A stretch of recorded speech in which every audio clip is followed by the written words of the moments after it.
දිනපතා වටිනා වීඩියෝ නැරඹීමට අප චැනලය සබස්ක්‍රයිබ් කර බෙල් ලකුණ ක්ලික් කරන්න. ඔබ සැමට සම්මා සම්බුදු සරණයි.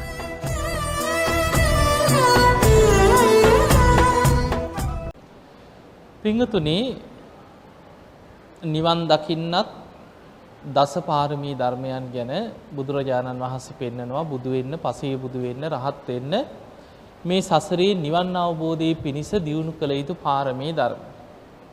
මේ අතර පටන් ගන්නෙම දාන පාරමිතාවෙන්. දානෙ අපිට සසරේ දන් දෙන්න පුළුවන් නොයේක් දේවල් තියෙනවා.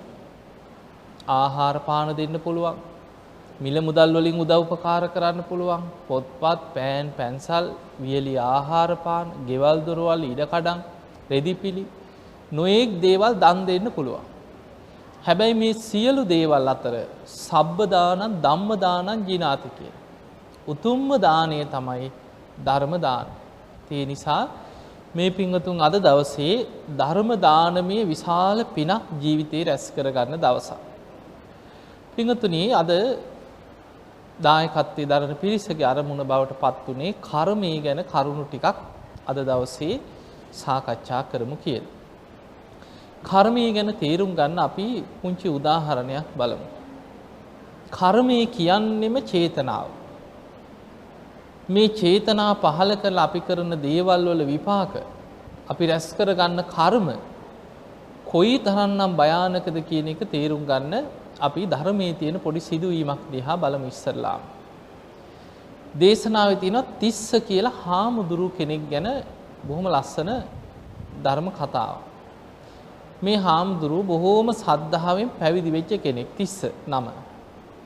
හැබැයි මාර්ගඵලයක් අවබෝධ කරගෙන හිටියේ නැහැ. ධර්මාවබෝධයක් ලැබලා නැහැ. ඉතින් මේ තිස්ස හාමුදුරුවෝ පැවිදි වෙලා බොහොම සද්ධාවෙන්, බොහොම ආසාවෙන් සිල් ගුණ දහම් රැකගෙන හිටියා. උන්වහන්සේට පැවිදි වෙච්ච මුල්ම කාලේ වස් සමාදන් වෙන්න ආරාධනා කරා තමන්ගේ යාළු මිත්‍රයෝ නෑදෑයෝ ටික එකතු වෙලා. දැන් පළවෙනි වස් ආරාධනාව.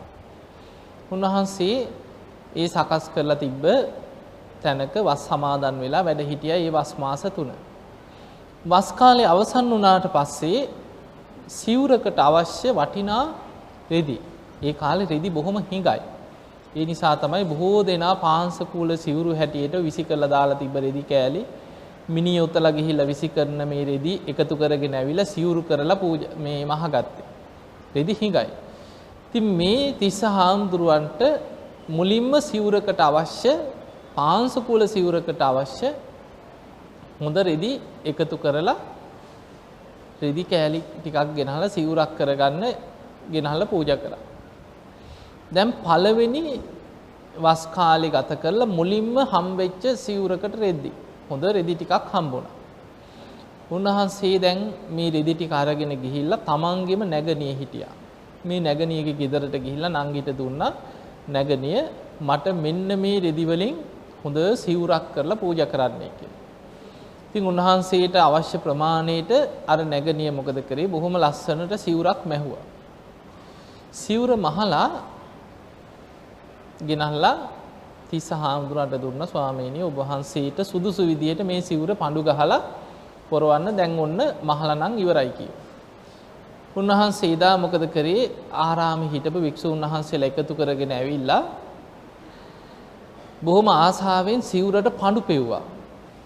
දැන් සාමාන්‍ය අර ධර්මාවබෝධයක් නොලබපු හිතක්නේ. පැවිදි වෙච්ච ගමන්ම මුල්ම කාලේ, පළවෙනි වස් කාලේ Tamanට හම්බෙච්ච මුල්ම සිවුර. දැන් ඔන්න හිතේ ස්වභාවය අපිට තේරුම් ගන්න පුළුවන්. දැන් ඔය සාමාන්‍යයෙන් ඉතින් ඔය අලුත් ඇඳුමක්, ආස කරන ඇඳුමක් හම්බුනහම මොකද වෙන්නේ? ඒකට ආසයි. ඒක ඇඳලා නිකන් හැරි හැරි බලනවා, ඇවිදිනවා, හිම ස්වභාවයක් තියෙනවනේ නේ.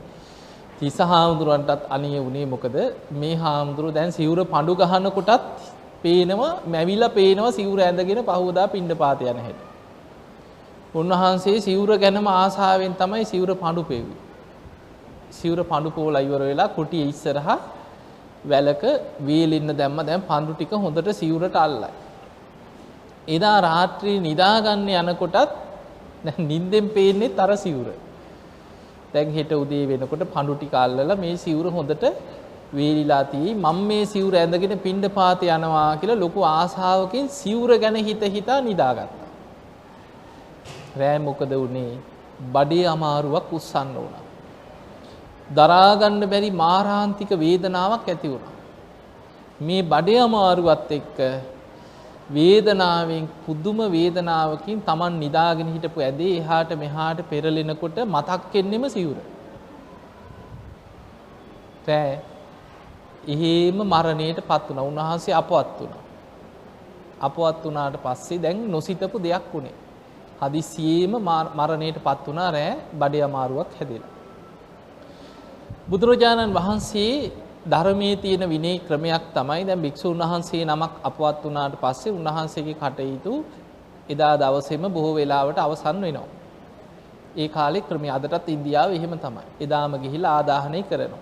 ඉතින් උන්වහන්සේගේ කුටිය සුද්ධ පවිත්‍ර කරලා පරිහරණය කරපු සිවුරු පිරිකර අනිත් භික්ෂුන් වහන්සේලා බෙදා ගන්නවා.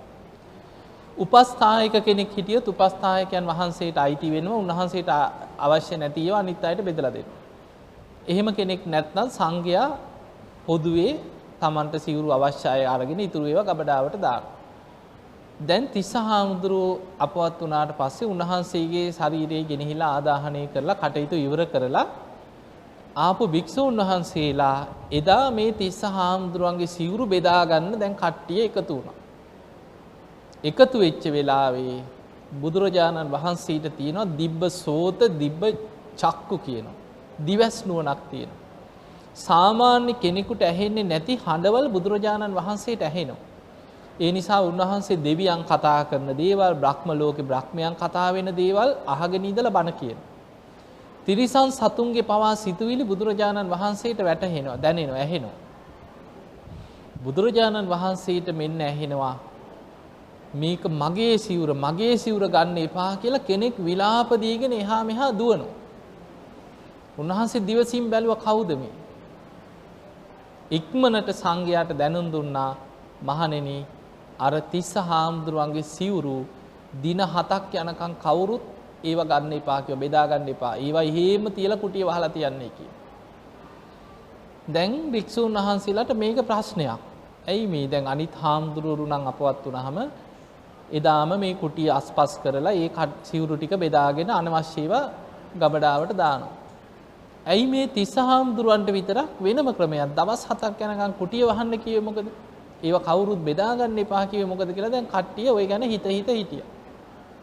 ඔන්න පළවෙනි දවස අවසానයි, දෙවෙනි තුන්වෙනි හතරවෙනි දවස් ගිහිල්ලා හත්වෙනි දවසේ ධම්සභා මණ්ඩපයේදී එදා රාත්‍රී බුදුරජාණන් වහන්සේ වදාළ මහණෙනි මීට දින 7කට පෙර අපවත් වෙච්ච අර තිස්ස හාමුදුරුවන්ගේ සිවුරු පිරිකර දැන් නම් බෙදා ගන්න අවසර දෙනවා. දැන් මේ කුටි අස් කරලා ඒව බෙදා ගන්න කිව්වා හෙට ඉඳන්.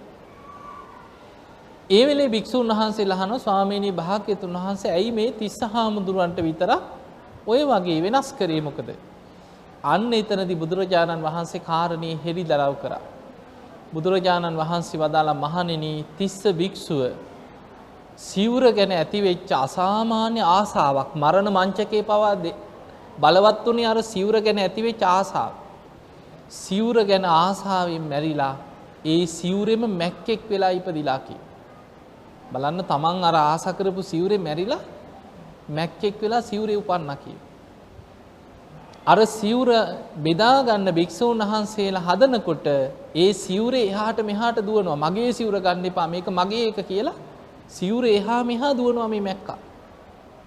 ඒක දැකලා බුදුරජාණන් වහන්සේ ඉක්මනට සංඝයාට දැනුම් දුන්නා කවුරුත් මේක ගන්න එපා කියලා. දවස් 7ක් යනකම් ඇයි මැක්කෙක් කියන්නේ මේ අවුරුදු ගණන් ආයුෂ තියෙන සතෙක් නෙමෙයි. දින 7කින් මේ මැක්කගේ ආයුෂ අවසන් වෙලා මැක්ක මරණයටපත් වෙලා කරපු රැකපු සිල් ගුණ දහම් වල පිනමතු වෙලා මරණින් මත්තේ දිව්‍ය ලෝකේ උපදිනවා.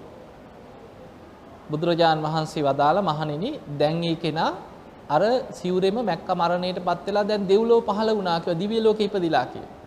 හැබැයි කවුරු හරි අර සිවුර ඊට කලින් අයිති කරගත්තා නම් දිව්‍ය ලෝකේ යන්න අවස්ථාව වෙන්නේ නැහැ. එහෙමනම් තරහක් වෛරයක් උපදිනවා මේක මගේ සිවුර මුන් ගත්තා කියලා කෙනෙක් ගැන වෛරෙන් මැරෙන්නේ එහෙනම් දවස් 7කින් මැරිලා සුගතිය යන්න අවස්ථාව නැති වෙලා අපායකට වැටෙනවා වෛරසිතකින් මැරිලා. එතකොට බලන්න මේක තියෙනවා ධම්මපදේ. ওই කතාව. එතකොට අපිට පේනවා නිකන් අපිට බැලූ බැල්මට හිතෙන්නේ ওই සිවුරකට ආස කිරීම ඕක මොකද්දනේ? හැබැයි පේනව නේද මරණ මංචකයේ ඒ ආසාව බලවත් වෙලා ඒ සිවුරෙම මැක්කෙක් වෙලා ඉපදුනා. එතකොට අපිට පේනවා මරණාසන්න මොහොතක මේ බලවත් වෙන කර්මයන්ගේ ස්වභාවය මොනතරම්නම් භයානකයි. ඒ නිසායි බුදුරජාණන් වහන්සේ පෙන්වන්නේ මහණෙනි ධර්මාවබෝධයටම මහන්සි වෙන්න කියලා. ධර්මයේම අවබෝධ කරගන්න වීරිය කරන්න කියලා. එහෙම නැතුව අපි මෙහෙම පින්කම් කරනවා. පින් දහම් කරගෙන ජීවත් වෙනවා. හැබැයි පින්කම් කර හිටියත් මරණ මංචකයේ මොකක් හරි අකුසලයක් මතුවුණු.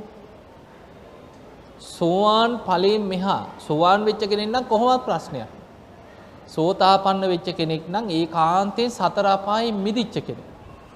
එතකොට සෝවාන් වෙච්ච කෙනෙක් නම් කොහොම මැරුණත් ඒකාන්තයෙන් සුගතියෙමයි. එයා ගැන බයක් නැහැ. හැබැයි සෝතාපන්න නොවි කෙලෙස් සහිතව ජීවත් වෙන කෙනාට ධර්මාවබෝධයක් නැතුව ඉන්න කෙනාට මරණ මංචකේ මොන විදිහ අකුසලයක් බලවත් වෙයිද කියලා කියන්න බෑ. ආසන්න අකුසල් කියලා තියෙනවා.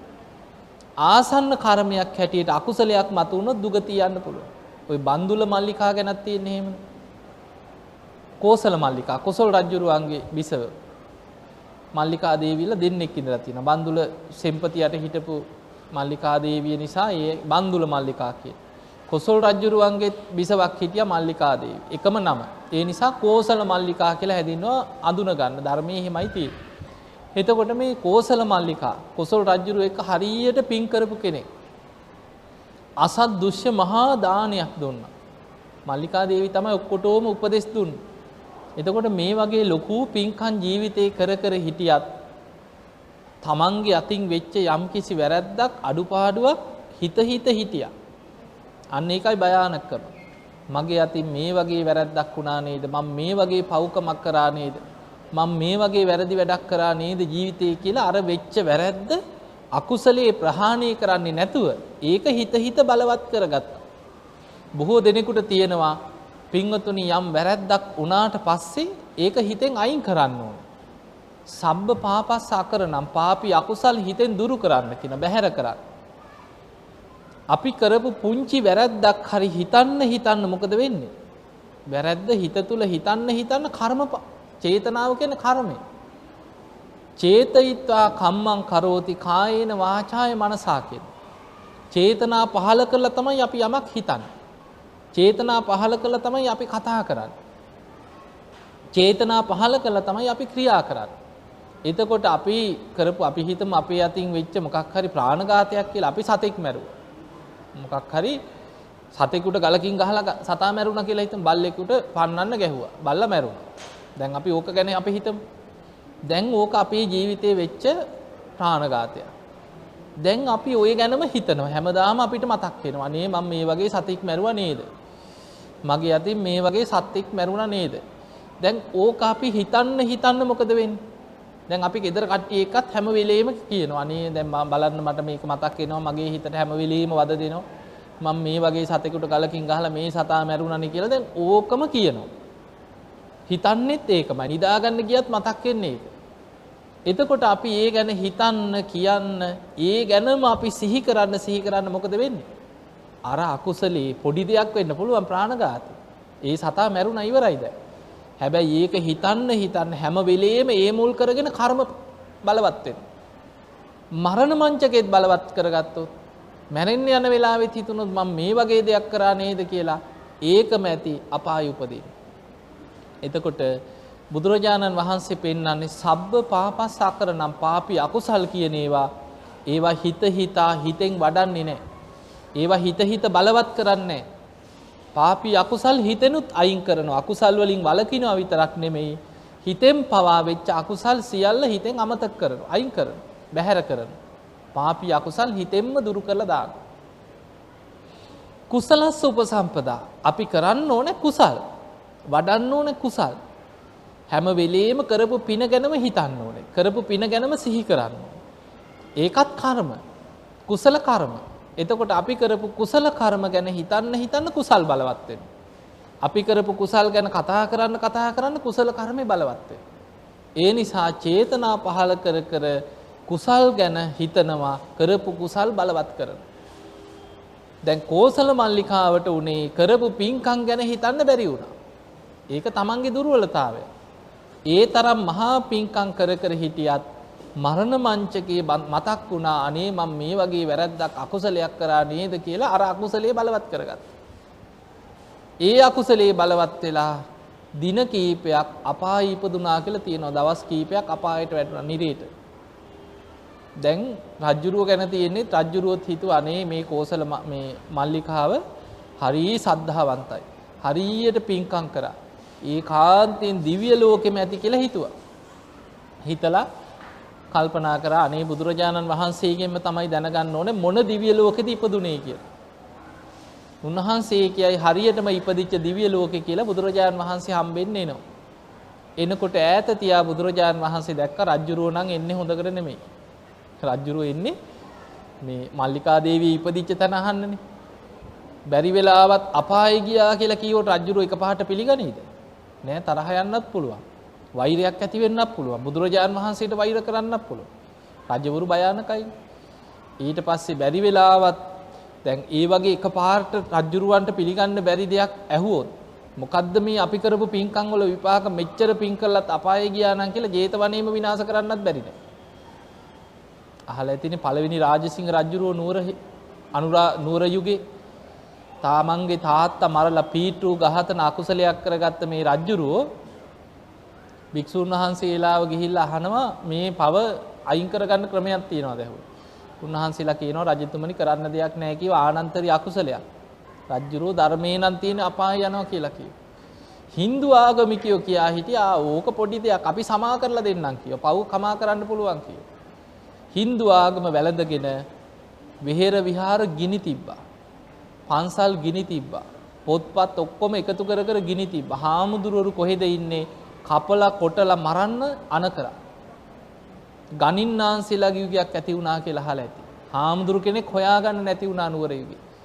අන්තිමට හොයා හාමුදුරුවරු මරනකොට හිටපු හාමුදුරු ටික ත්‍රිපිටක පොත්පත් ටිකක් තිබ්බා, පුස්කොළ පොත් ටිකක් මේවා ආරක්ෂා කරගන්න ඕනේ. ඒව අරගෙන ගිහිල්ලා ගස් බෙන වලට තියලා මැටි ගහලා ආරක්ෂා කරා. හොයන්න බැරි වෙන්නේ. ඊළඟට පොත්පත් අරගෙන සිවුරු ඇල්ල ගෙවල් වලට පැන්නා. පටියක් විතරක් කහපාට පටියක් බැඳගෙන හිටියක් කිනු අතේ. ගණින්නාන්සලා ඇයි හොයා මරනවා. එතකොට එහෙම කාලයක් ඇති වුණේ ඇයි? අන්න රජ කෙනෙක් කුපිත වුණා. ඒ වගේ බුදුරජාණන් වහන්සේ කොසල් රජුරවන්ට ඈතදීම අදිෂ්ඨානයක් කරා රජ්ජුරුවන්ට දින 7ක් යනකම් මල්ලිකා දේවි ගැන නම් අහන්න අමතක වේවා කියලා. දැන් රජ්ජුරුව ඇවිල්ලා බුදුරජාණන් වහන්සේ එක කතා බහ කරලා වන්දනා කරලා බොහෝම සුහදව සාකච්ඡා කරලා යනවා. මාලිගාවට ගියාම මතක් වෙනවා අද අහන්න බැරි වුණානේ මේ මල්ලිකා දේවි කොහෙද ඉපදුනේ කියලා දැන් ගියාමයි මතක් වෙන්නේ වැඩි. ඊළඟ දවසෙත් මතක තියාගෙන ඉනව අමතක වෙනවා. ගියාම මතක් වෙනවා. ඔය වගේ දවස් කීපයක්ම අමතක වෙලා දවස් 7ක් අමතක වුණා. 8 වෙනි දවසේ මතක තියාගෙනම ඇවිල්ලා ඇහුවා. අහනකොට බුදුරජාණන් වහන්සේ වදා රජතුමනි දැන් දිව්‍ය ලෝකෙ ඉපදිලා කිව්වා. දැන් අර දින 7 ගැන කීවේ නැහැ. එතකොට ඒකෙත් තියෙනවා මරණ මංචකේ අකුසලී බලවත් වෙලා දින 7ක් අපායට වැටුණා කියලා තියෙනවා.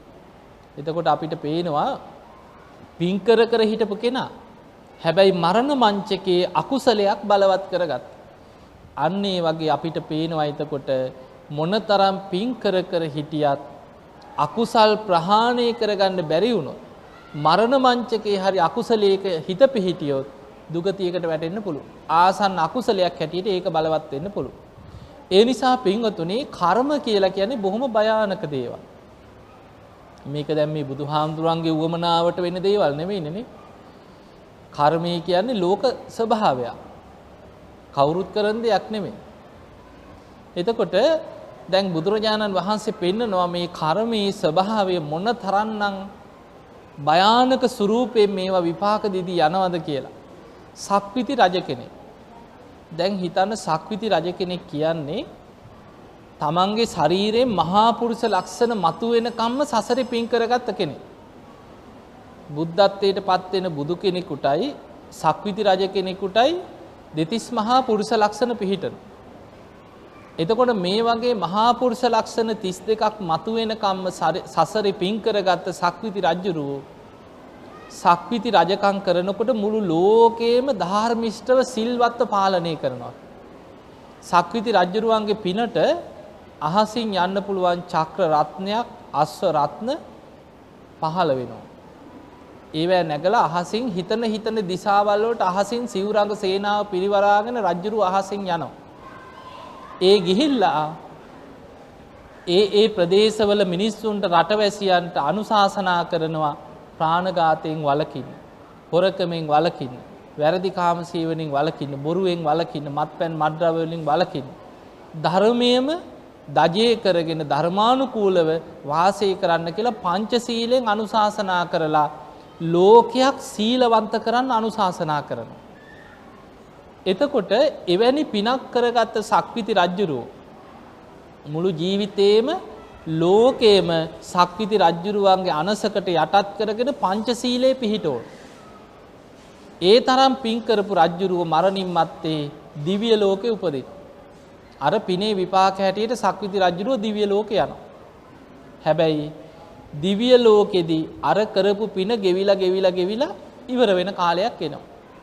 දිව්‍ය සැප සම්පත් විඳගෙන යනකොට තමන් රැක්ෂ කරගත්ත පිනේ විපාකත් ගෙවිලා අවසන් වෙනවා. එහෙම පින ගෙවිලා අවසන් වෙනකොට සක්විති රජකම් කරලා දිව්‍ය ලෝකෙ ගිය කෙනාට පින ගෙවිලා අවසන් වෙනකොට පෙර කරපු අකුසලයක් මතුවෙලා දිව්‍ය ලෝකෙන් චුත වෙලා නිරේට වැටෙන්න පුළුවන් කියලා. එතකොට නිරේ තුල සක්විති රජුරුවද?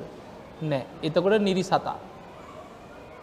දිව්‍ය ලෝකෙන් චුත වෙනකොට අකුසලයක් විපාක දීලා තිරිසන් අපායේ උපදින්න පුළුවන්. බල්ලෙක් බලලෙක් වෙලා උපදින්නත් පුළුවන්. එතකොට සක්විති රජුරුව නෙමෙයි. එතකොට බලලා. ඊළඟට දිව්‍ය ලෝකෙන් චුත වෙනකොට පෙර කරපු අකුසලයක් විපාක දීලා පෙරේතෙක් වෙන්න පුළුවන්. ප්‍රේත ලෝකෙට වැටෙන්නත් පුළුවන්. එතකොට බලන්න සසරේ තියෙන භයානකම. සක්විති රජකම් කරලා දෙව්ලොව ගියත් ඒ පින ගෙවිලා අවසන් වෙනකොට අකුසල මතු වුණොත් ආයෙම සතර අපායේ උපදින්න පුළුවන්. ඒ නිසා බුදුරජාණන් වහන්සේක අවස්ථාවක දේශනාවක් තියෙනවා. උන්වහන්සේ ආනන්ද හාමුදුරුවෝ එක්ක චාරිකාය වඩිනකොට කුහුඹි රැලක් පාරේ පෝලිමට යනවා. කුහුඹි දැකලා ඇතිනේ. පෝලිමට යනවා පෙරහැරක් වගේ. බුදුරජාණන් වහන්සේ එතනදී නතර වෙලා ඒ දිහා බලාගෙන අනුකම්පා සහගත සිනහවක් පහළ වුණා. බුදු කෙනෙක් සිනහ පහළ කරන්නේ විශේෂ කාරණයක් අරබයා පමණයි. බුදු කෙනෙක් සිනහ පහළ කරනකොට විශේෂ ආශ්චර්ය අద్భుත කාරණයක් සිද්ධ වෙනවා. ඒ තමයි බුදුරජාණන් වහන්සේගේ දළදා වහන්සේලා අතර සතර දළදා කියන. ඒ දත් හතරක් තියෙනවා. ඔක්කොම දන්ත ධාතුන් වහන්සේලා 49යි. එයින් ඉදිරිපස දත් හතරක් තියෙනවා. අපි කියන්නේ උල් දත් කියලා, රදනක දත් කියලා කියන්නේ. බුදුරජාණන් වහන්සේගේ ඒවා ඔක්කොම සමදන්ත සමානයි. හැබැයි මේ හතර පැත්තේ තියෙනවා දත් හතරක්. ඒ දත් හතරට කියනවා සතර දළදා වහන්සේලා. සිනහ පහළ කරනකොට සතර දළදාවන්ගේ අග විවර වෙනවා කියලා. ඒ දළදා අගින් සුදු පාට බුද්ධ රශ්මියක් විහිදෙනවා බුදු කෙනෙක් සිනහ පහළ කරනකොට. ඒ සුදු බුදු රැස බුදුරජාණන් වහන්සේගේ සිරස වටා 3 වරක් පැදකුණු කරලා අහසට පැන නගිනවා. ඒක ආශ්චර්ය කාරණයක්. එතකොට පිටිපස්සෙන් වැඩම කරපු ආනන්ද හාමුදුරුවෝ දැක්ක බුදුරජාණන් වහන්සේගේ සිරස වටා සුදු පාට බුදු රැසක් පැදකුණු කරලා අහසට පැන නගිනවා. ආනන්ද හාමුදුරුවෝ දන්නවා මොකක් හරි විශේෂ හේතුවකට. ආනන්ද හාමුදුරුවෝ බුදුරජාණන් වහන්සේට වැඳලා අහනවා ස්වාමීනි භාග්‍යතුන් වහන්සේ විශේෂ කාරණයක් නිසාද මේ සිනහ පහළ කරේ. බුදුරජාණන් වහන්සේ පෙන්නවා ආනන්ද උන් ඔය බලන්න කිව්ව ඔය ඉදිරියෙන් යන මේ කූඹි රැළ දිහා. ආනන්ද මේ අතර සක්විති රජකම් නොකරපු කෙනෙක් නැහැ කි. එතකොට හිතන්න සංසාරී ස්වභාවයනේ. අර යන කූඹි රැළේ මේ පිරිසගේ සංසාර ජීවිත දිහා බලනකොට සක්විති රජකම් නොකරපු කෙනෙක් මෙතන නැtei කි. එතකොට අපිට පේනවා මේ දීර්ඝ සංසාර ගමනේ කර්මයන්ගේ තියෙන භයානකකම ඕකෙන් අපිට පේනවා. එතකොට ඒ නිසා තමයි බුදුරජාණන් වහන්සේ අපට පෙන්වන්නේ හැම වෙලාවෙම උදේ හවස හිතන්න කියන කර්මය ගැන.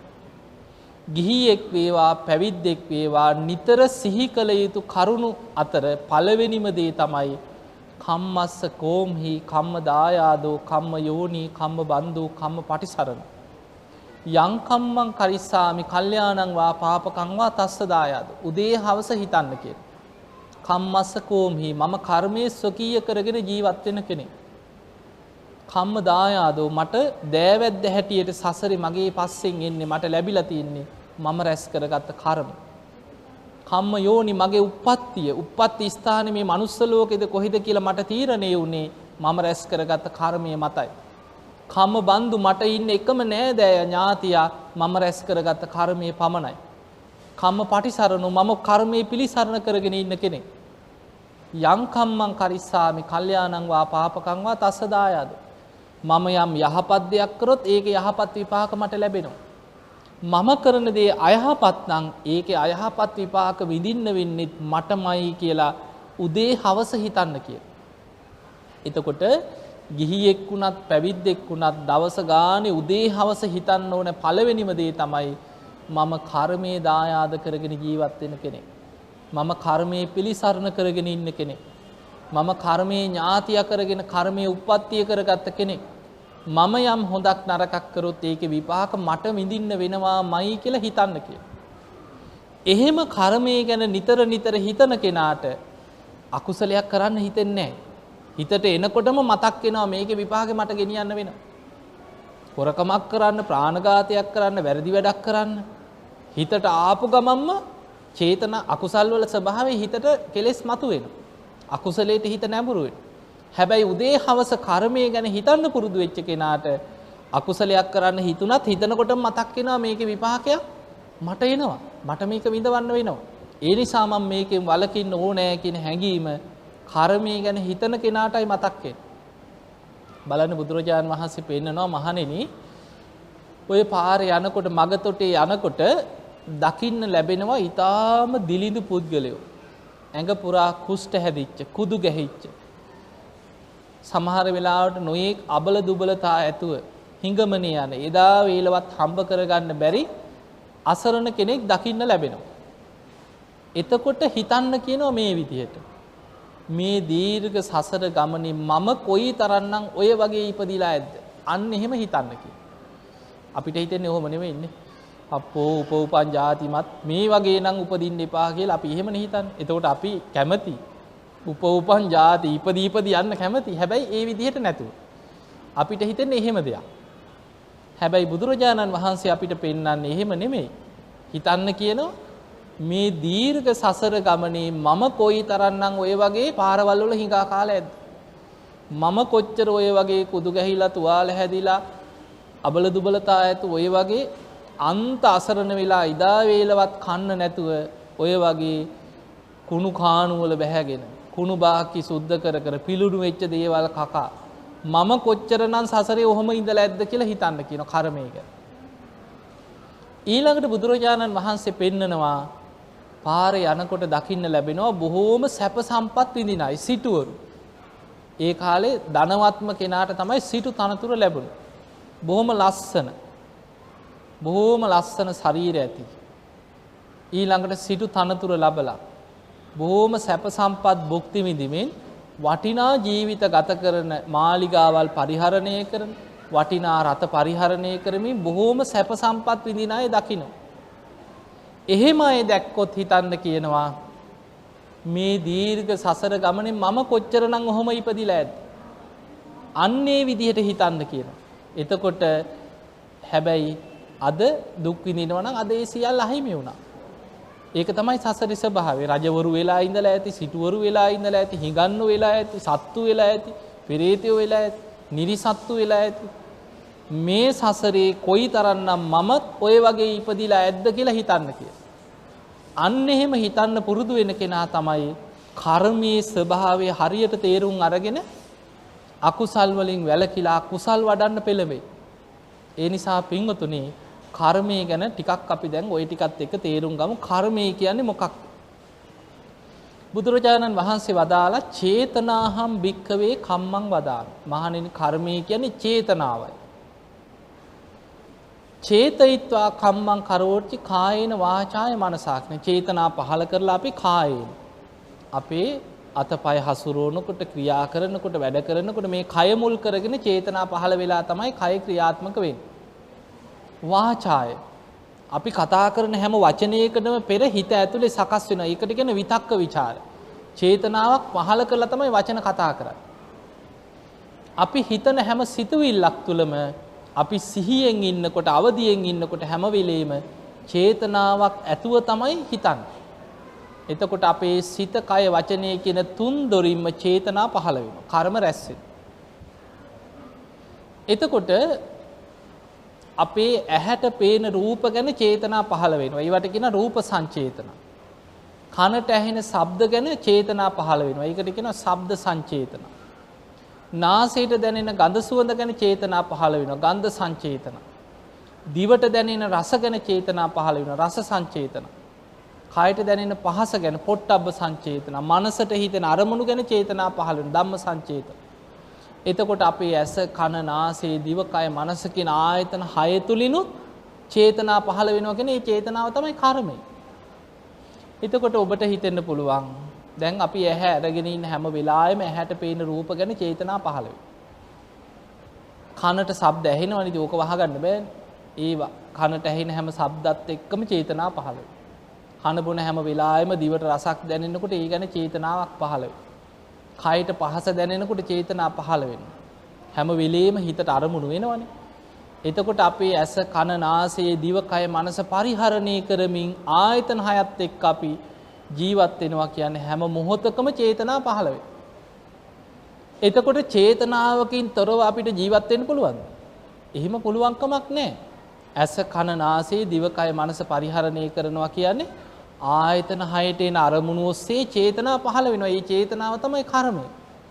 ඊළඟට අපි ඒ ඔස්සේ හිතනවා. ඒ ඔස්සේ කතා කරනවා. ඒ අනුව ක්‍රියා කරනකොට සිත කය වචනය කියන තුන් දොරින්ම කර්ම රැස් වෙනවා. එහෙමනම් කර්මයක් රැස් නොකර අපිට ජීවත් වෙන්න බෑ. හැම වෙලේම කර්ම සකස් වෙනවා. එතකොට බුදුරජාණන් වහන්සේ අපිට කර්ම සකස් කරමින් ජීවත් වෙන්න බැරි ක්‍රම නෑ කොහෙවත්. අනිවාර්යෙන් කර්ම හැදෙනවාමයි. හැබැයි කරන්න එපා කියලා කොටසක් පෙන්නනවා. ඒ කොටස අපි නොකර ඉන්නවා. කළ යුතු කර්ම තියෙනවා. අන්න ඒව විතරක් කරන්න. කරන්න එපා කියන දේ තමයි සබ්බ පාපස්සා කරන. සිත කය වචනේ තුලින් අකුසල් කරන්න එපා. අකුසල් වලින් වළකින්න. එතකොට රැස් කරන්න එපා කියන්නේ මොනවද? අකුසල්. පාපී අකුසල කර්ම කරන්න එපා. කුසලස්ස උපසම්පදා. ඒවත් කර්ම. කුසල් කියන්නේත් කුසල කර්ම. සිත කය වචනේ තුලින් රැස් කරන්න කියන්නේ මොනවද? කුසල කර්ම. ඒව කරන්න. ඒ කර්ම කරන්න කියන. එතකොට කුසල කර්ම කියන ඒවා රැස් කරන්න.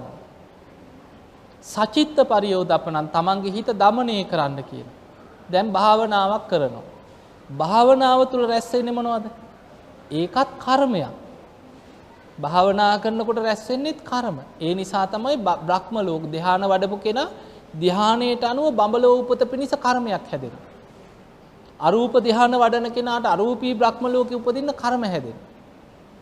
එතකොට ධ්‍යාන වඩන කෙනාටත් රැස් වෙනවා කර්ම. භාවනා කරන කෙනාට රැස් වෙන කර්මයට කියනවා ආනෙන්ජාපි සංස්කාර කියලා. ඒකත් සංස්කාර. එතකොට බුදුරජාණන් වහන්සේ අපිට පෙන්වන්නේ අකුසල් කරන්න එපා, කුසල් වඩන්න. අකුසල කර්ම වලින් වළකින්න, කුසල කර්ම රැස් කරන්න. හිත দমনය කරන්න. ඒකයි බුදුරජාණන් වහන්සේගේ අනුශාසනාව. එහෙමනම් අපේ ජීවිතය තුළ අපි මේ කර්මයන්ගේ ස්වභාවය තේරුම් ගන්න. කර්ම විපාක පිණිස බලවත් රැස් නොවන තැනක් තියෙනවා. එකම තැනයි තියෙන්නේ. ඒ තමයි නිදාගෙන ඉන්න වෙලාවට. බුදුරජාණන් වහන්සේ පෙන්නනවා නින්දෙන්. දැන් අපි හීන දකින්නවනේ. හීනවලදී අපි ඔන්න දැන් අපිට සැබෑ ජීවිතේ අපි යමක් ආස කරනවා. හැබැයි ගන්න විදිහක් නෑ. අතේ සල්ලි නෑ. රෑ නිදා ගන්න ගියාම මතක් වෙනවා. අනේ මට මේක ගන්න තිබ්බනම් කියලා මතක් වෙනවා. මෙන්න හීනෙන් දකින්නවා ගිහිල්ලා මේක හොරකම් කරනවා. දැන් හොරකම් කරා. ඒක ඇඳගෙනත් ඉන්නවා. ඇඳුමක් කියලා හිතමු. ඇඳුමක් හොරකම් කරනවා හීනෙන් දකින්න ආස කරන දේ. දැන් නැකිට වෙනවා. නැකිටපු ගමන් අප්පා මං හොරකමක් කරා නේද? දැන් හොරෙද්ද? දැන් හොරකමක් වෙලාද? නැහැ. හීනෙන් දකින දෙයට විපාක පිණිස කර්ම සකස් වෙන්නේ නැහැ. ඒකේ විපාක ශක්තියක් නැහැ කියන. වඳයි කියන. බුදුරජාණන් වහන්සේ සිහින ගැන කියන කරුණු තුනක්. මහණෙනි සිහින කියන්නේ ජීවිතේ මඳ බව කිය. විපාක ශක්තියක් නැහැ කිය. සිහින කියන්නේ ජීවිතේ මුලාවක් කියන. සිහින කියන්නේ ජීවිතේ ඵල රහිත බවක් කියන. ඔන්න හීනෙන් දකින්න කාට හරි ගහනවා. රණ්ඩු වෙන තරහකාරයෙක් එක ගහ ගන්නවා. ගේ ගිනි තියෙනවා. තරහකාරයෙක්ගෙන් පලි ගන්නවා. දැන් සැබෑ ජීවිතේ ඉෂ්ට කරගන්න බැරිව හීන වලින් පේනවනේ කොහොමත් නේ. ගහ ගන්නවා, ගිනි තියෙනවා, මරා ගන්නවා, හොරකම් කරනවා. ඔක්කොම පේනවා. දැන් නැකිටපු ගමන් මිනිමරුවේද? අපරාධකාරයේද? හොරෙද්ද? නැහැ. සිහිනෙන් පේන දේවල් වල විපාක ශක්තියක් නැහැ කිය. එතකොට අපි හීනෙන් දකින දේවල් වල අපි වැරදි අඩුපාඩු අකුසල් කරනවා හීනෙන් දකින්න පුළුවන්. හැබැයි ඒ තුල විපාක ශක්තියක් නැහැ. හැබැයි ඔබ නැකිටලා ඉන්නකොට අවදියෙන් ඉන්නකොට සිහියෙන් ඉන්නකොට හැම වෙලෙම යමක් හිතනවද කියනවද කරනවද අන්න ඒවැ විපාක ශක්තියක් තියෙන. එතකොට හීනෙන් දකින දේවල් වල විපාක ශක්තියක් නැති වුණාට අවදියෙන් ඉන්නකොට නැකිටලා ඉන්නකොට සිහියෙන් ඉන්න හැම වෙලාවෙම යමක් හිතනවද කියනවද කරනවද එහි විපාක පිණිස කර්මයක් හැදෙනවා. ඒ කර්මත් විපාක දෙන ස්වභාවය වෙනස්. හැම කර්මයක්ම එකම විදිහේ විපාක ශක්තියක් නැහැ. කර්ම විපාක කියන ඒවා අපිට තේරුම් ගන්න පුළුවන් කමක් නැහැ. ඒක බුදු කෙනෙක්ගේ විෂයක්. කම්ම විපාකෝ අචින්තියෝ කියන. සාමාන්‍ය මිනිස්යාගේ සිතීමේ හැකියාව ඉක්මවා ගිය දෙයක් තමයි කර්ම විපාක. සමහර කර්ම තියෙනවා මෙලව මතුවලා විපාක දෙනවා. ඒවට අපි කියනවා ditta ධම්ම වේදනීය කර්ම විපාක. සමහර කර්ම තියෙනවා මේ ජීවිතේ විපාක දෙන්නේ නැහැ. මොනතරම් අකුසල් කර හිටියත් මේ ජීවිතේ හොඳට සැප විඳගෙන ඉන්නවා සමහර.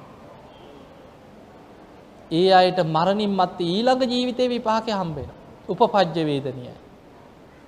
තව කර්ම තියෙනවා සසරෙන් නිවන් දකින්නකම් පස්සෙන් පන්න විපාක දෙනවා. ඒවට කියන අපරාපරිය වේදනීය කර්ම. හැම ආත්මිකම මතුවී විපාක දෙනවා.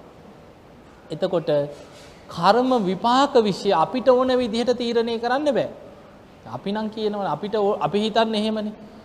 බුදුරජාන් වහන්සේ පෙන්නනවා මහණෙනි කිරි මිදෙනවා වගේ බලාගෙන ඉන්නේ නැද්ද? එහෙම මේ කරපු දේ මේ වෙලාවේ විපාකෙන්නේ නැහැ කිය. ඒ කර්මයන්ගේ ශක්තිය ඊට අනුව කර්ම විපාක දෙන ක්‍රමවේදයක් තියෙනවා. ඒක හරියටම වටහා ගන්න පුළුවන් බුදු කෙනෙකුට විතරයි. ඒ නිසායි කම්ම විපාකෝ අචින්තියෝ කියන්නේ. සාමාන්‍ය කෙනෙක් හිතන්න ගියොත් ඇයි අරයට අර එහෙම වුනේ? ඇයි මේ කෙනා මෙහෙම ඉන්නේ? අච්චර පව් කරන උන් යස අගේට ඉන්නවා මුන්ට කිසි හේනයක් නැහැනේ. ඔහොම කියනවනේ. කියනවනේ අපිට ඇස් පන අපිට පේනවා මහා අපරාධකාරයෝ. හැබැයි හොඳට වැජබිලා ඉන්නවා සමාජෙනේ. තව අපරාධ කරනවා බේරෙනවා. නීතියනොත් කොහොම හරි පැනලා බේරෙනවා. ඒ වගේ අපරාධකාරයෝ ජීවත් වෙනවා. මිනිස්සු හිතනවා මෙච්චර පව් කරන උන් යස අගේට ඉන්නවා මුන්ට කිසි කරදරයක් නැහැ. අච්චර මේ හොඳට ಗುಣධර්ම වඩාගෙන ඉන්න මිනිස්සුන්ටමනේ මේ කරදර කියලා මිනිස්සු එහෙම හිතනවා. එතකොට එහෙම හිතන්නේ මේ කර්මය ගැන හරියට තේරුම් අරගෙනද? නෑ අපිට එහෙම කර්මය ගැන අපිට ඕන විදිහට තේරුම් ගන්න බෑ. ඒක අචින්තියයි.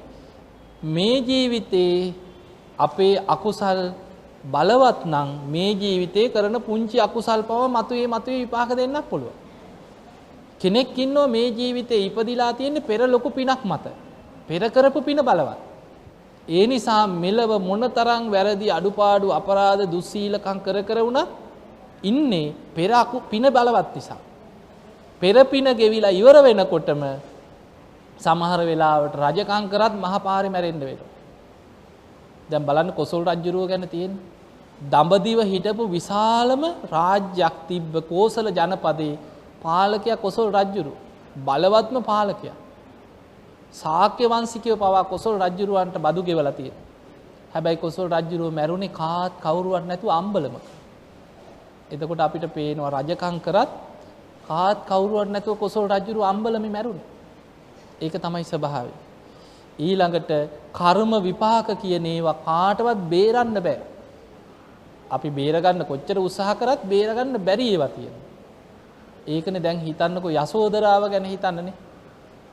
යසෝදරාව තමන්ගේ ගිහි ජීවිතයේ ස්වාමියා වෙච්ච කෙනා ගිහි ජීවිතය අතහැරලා ගිහිල්ලා ලෝතුරා බුදු කෙනෙක් බවට පත් වුණා.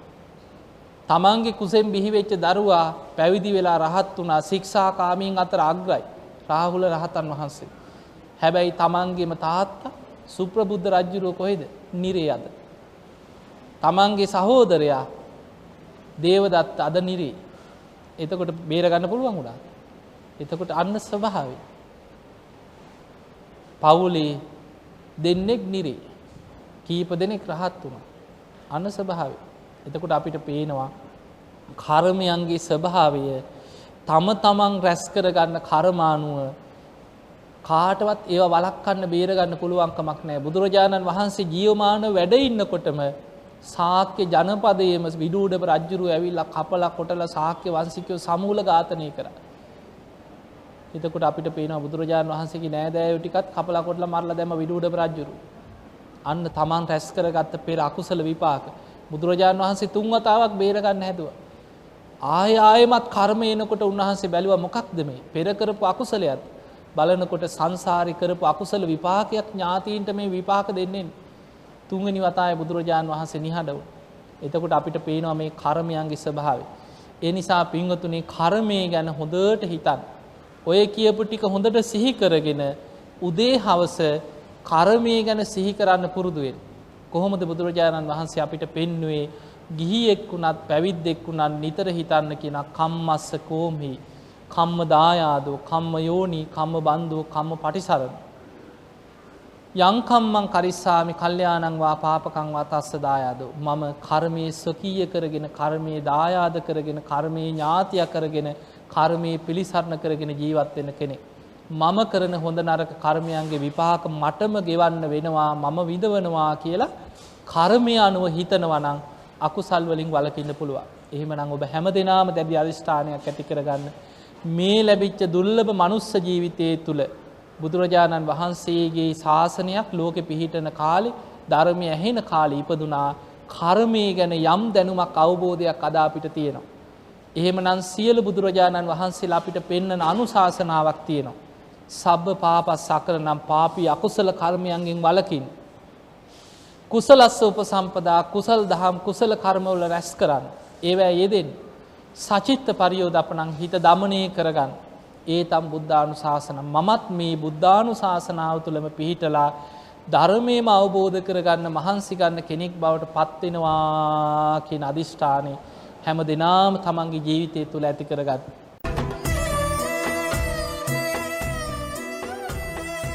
දිනපතා වටිනා වීඩියෝ නැරඹීමට අප channel එක subscribe කර බෙල් අකුණ ක්ලික් කරන්න. ඔබ සැමට සම්මා සම්බුදු සරණයි.